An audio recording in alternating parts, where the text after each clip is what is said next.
Hello from Guilford, New Hampshire. I am about to do a 5-mile loop. It's snowing. Right up there is Piper Mountain. If you watched one of my last videos, someone asked what my favorite hike was under 4,000 feet, and this is what I said. So I'm excited to show you guys. It's early afternoon right now and it's been snowing all day. I did this hike a week or two ago. It looks kind of crappy. It was like really muddy, no snow, and just bleh. But now that there's a fresh layer of snow, I am so excited to see what it looks like.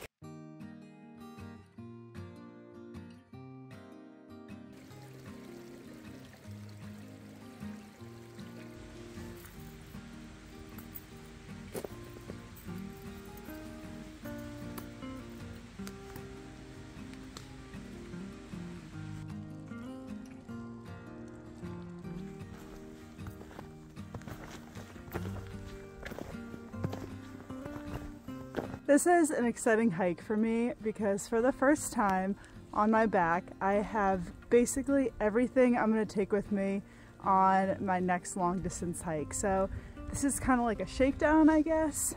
This is my first time trying out this backpack with fully loaded gear. So about a mile into the trail, it feels really good so far. And yeah, I'm just training, getting these legs strong, my endurance up for this spring.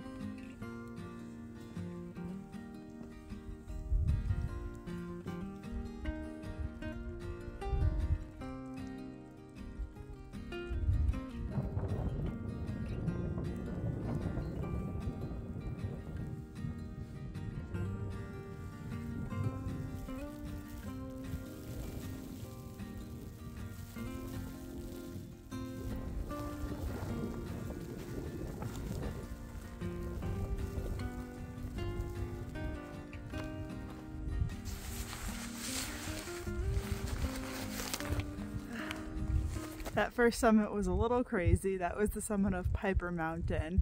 It's very windy on the summit, but the rest of the trail seems to be okay. I'm taking a little break right now and I want to talk about the sponsor of this video, Element. You probably heard me talk about Element before. It's an electrolyte drink mix that tastes amazing and comes in some really fun flavors. What I love about it is that it has really clean ingredients and doesn't have any sugar. It's also got the perfect combination of sodium, magnesium, and potassium to keep you hydrated when you're working out. You're gonna lose a lot of sodium when you sweat, so this is gonna replace it perfectly and keep you hydrated. I try to stay as hydrated as possible so I don't get some of the symptoms that comes with dehydration, so like headaches, muscle crampness, fatigue.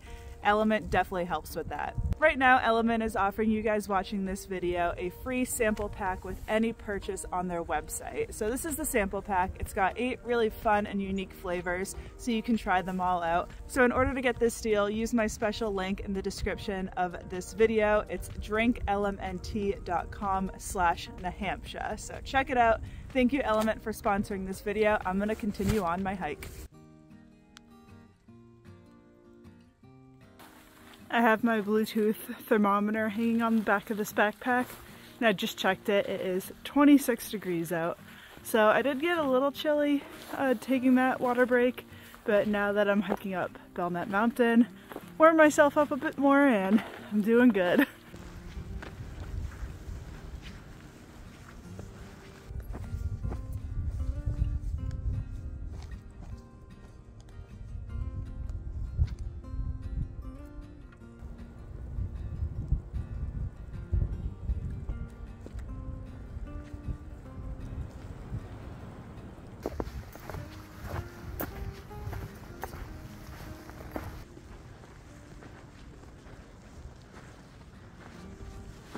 So right now I'm on the top of Belknap Mountain. This is the tallest out of the 3 mountains that I planned on doing today.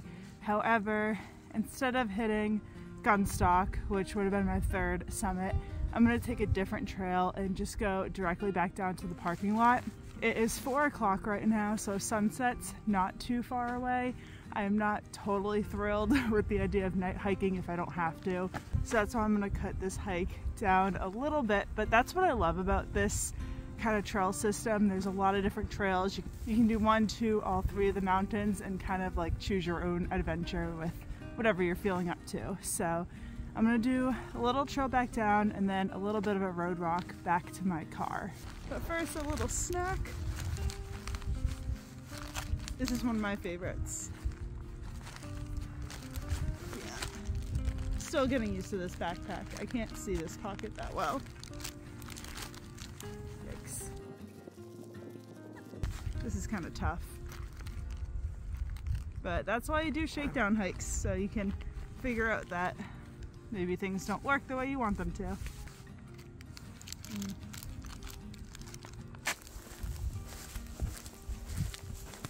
Alright, so I finished the trail. Now I'm just walking down Carriage Road. This road is not maintained in the winter, so it is still covered in snow, but still much easier than hiking down the trail. I really underestimated the time it would take me to do this hike. When there's no snow, I can do that whole loop in an hour and a half, but it's been over 2.5 hours and I didn't even do the whole thing. So I really need to keep reminding myself that miles in the winter take a lot longer than miles any other time of the year. There's a little layer of snow, but under that snow is like a sheet of ice. So it was kind of hard, especially on like the rock slabs and some parts of the trail where it was steep to hike. Between the snow and I did take a lot of time out of this hike to vlog. It took me a long time. So I didn't get to Gunstock, but I am going to go to Gunstock tonight. So I'm trying out ski racing for the first time.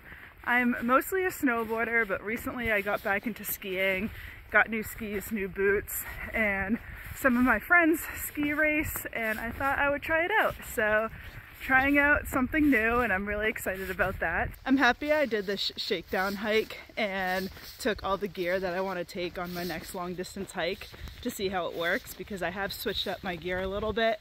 There are some things I'm happy about, some things that I think I want to change a little bit. I'm really happy with my outfit. For it being like 26 degrees, I stayed pretty warm as long as I kept moving. And I did have extra layers in my backpack too, if that wasn't enough. So I'm really happy with how my clothing performed. I do feel like I want to alter a couple things on my backpack to make it work. I did end up moving my Kula cloth to a different hook that was easier to get to, and my hip belt pockets aren't that easy to get to, so maybe I'll switch to a fanny pack. Maybe I'll switch up the hip belt situation a little bit, but I'm glad I know that. So my arm's getting sore.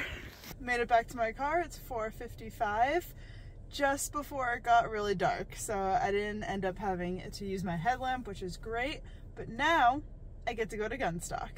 So it's the next day. I want to give a quick update on my ski racing, and then I'm going to touch on some things that I learned during this little shakedown hike and what I'm going to change.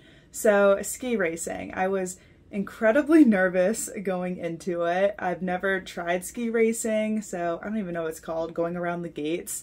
The conditions were a little icy. So yeah, I was incredibly nervous. I went down the race course twice. The first time was 55 seconds. The second time was 50 seconds. So I am happy that I shaved some time off, and I'm going to be doing this every week. So hopefully I can get better and better and more comfortable and continue to shave some time off. So that went much better than I thought. Now for some things I learned during the shakedown hike. I'm really happy that I did take my fully loaded gear out for a little hike and just kind of get more familiar with the backpack.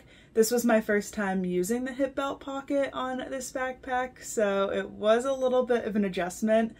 I am such a huge fan of hip belt pockets while I'm backpacking, just for the ease of accessing things while I'm hiking, because I don't really like to take long breaks or take my backpack off to grab a snack or something.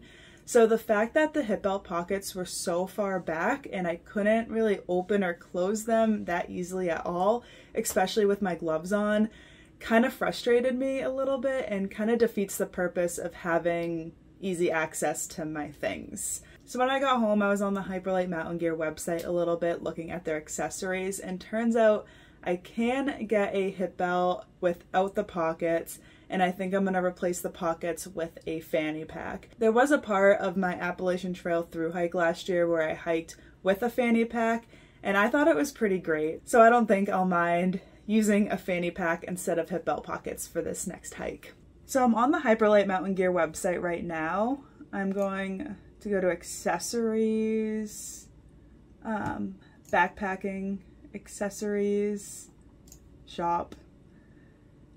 So I think this is the fanny pack I want to get. It's called the Versa, and the reason I want to go with this instead of the other one is because I like two different pockets, or two different like zippered pockets. That way one can have just my snacks and the other can have some quick gear that I need throughout the day, like my Swiss Army knife I usually keep in there, my headlamp, and just whatever little thing fits. So I'm gonna add that to my cart. This is the removable hip belt that I think I'm gonna get. I'm gonna get it with the gear loops, so without the pockets. I'm gonna get it in a medium. I also like how it has this little loop here. I think that would be a great place for me to hang my Kula cloth. When I was doing this hike, it was either right in the front or way too far back for me to reach, so that seems like a good middle ground for me to access that. I'm gonna get these two pieces of gear, add them to my gear list, and hopefully it makes my time on trail a little less frustrating, more convenient, and just overall more enjoyable. So hopefully I can do a couple more shakedown hikes before I hit the trail. That way I know for sure that my gear works perfect for me. So thank you for watching this video, and I will see you in the next one. Bye.